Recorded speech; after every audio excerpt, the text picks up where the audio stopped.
शिव जी के बहुत ही अधिक रहस्य हैं। इनकी जितनी भी बातों पर अध्ययन किया जाए या चर्चा किया जाए तो एक से एक रहस्य जो हैं वो ज्ञान के रूप में उभर के आते हैं। इसलिए शिव जी को अगर जानना है या शिव की भक्ति पाना है तो शिव जी के शास्त्रों का अध्ययन करिए और नित्य अध्ययन करिए। एक दिन के अध्ययन से आप कभी भी पूर्ण नहीं हो पाएंगे। आज हम इसी के क्रम में आपको बताएंगे कि शिव जी के त्रिशूल के कंठ पर कुछ लोग डमरू बांध देते हैं।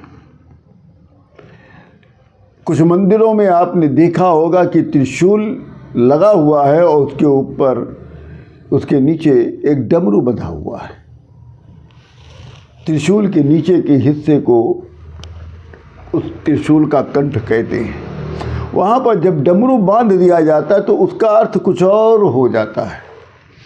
आइए इस विषय में हम आपको आगे बताते हुए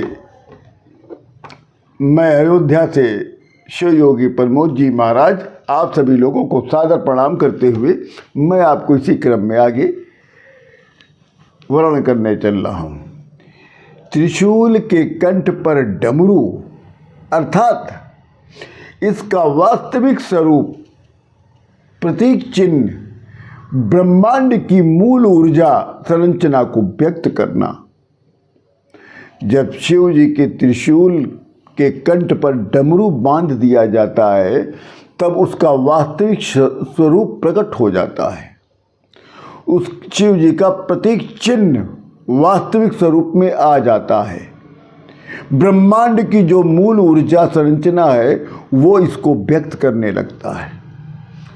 तो उस समय जब डमरू बांध दिया जाता है त्रिशूल पर तो उसके जो त्रिशूल के जो तीन फल है जो तीन निकले रहते हैं शूल टाइप के वो उनका अर्थ होता है।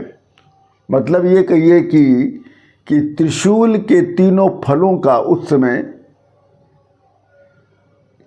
ये अर्थ बताते हैं कि ये ऊर्जा संरचना और इसके अंदर से निकले हुए फव्वारे तीन प्रकार की ऊर्जा धाराओं में निर्मित होने लगती है और इसकी उत्पत्ति उस समय सदाशिव किससे होती है।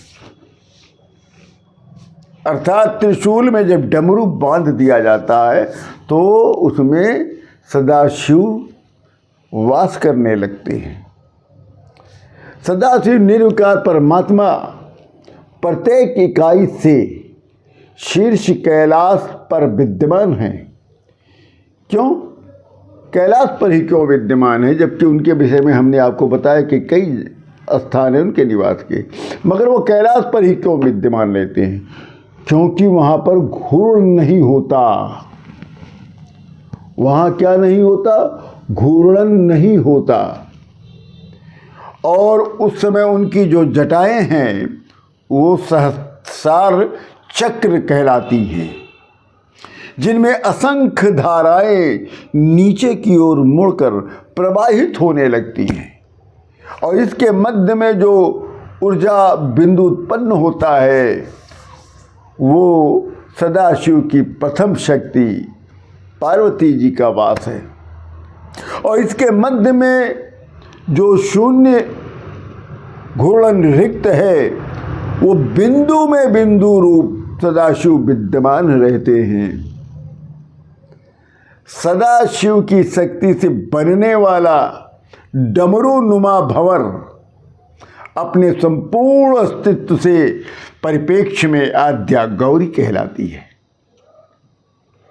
यही अर्धनारीश्वर का वास्तविक स्वरूप है जिसका आधा शरीर धन और आधा शरीर ऋण से बना है।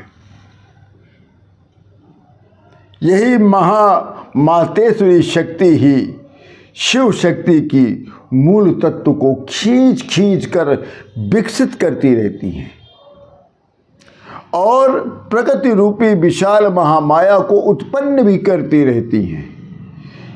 ये सभी ऊर्जा धाराओं से आपसी मिलन और उसमें बनने वाली नई नई ऊर्जाओं से धन और ऋण को समागम से उत्पन्न एक जटिल ऊर्जा संरचनाओं को निर्मित करती रहती है।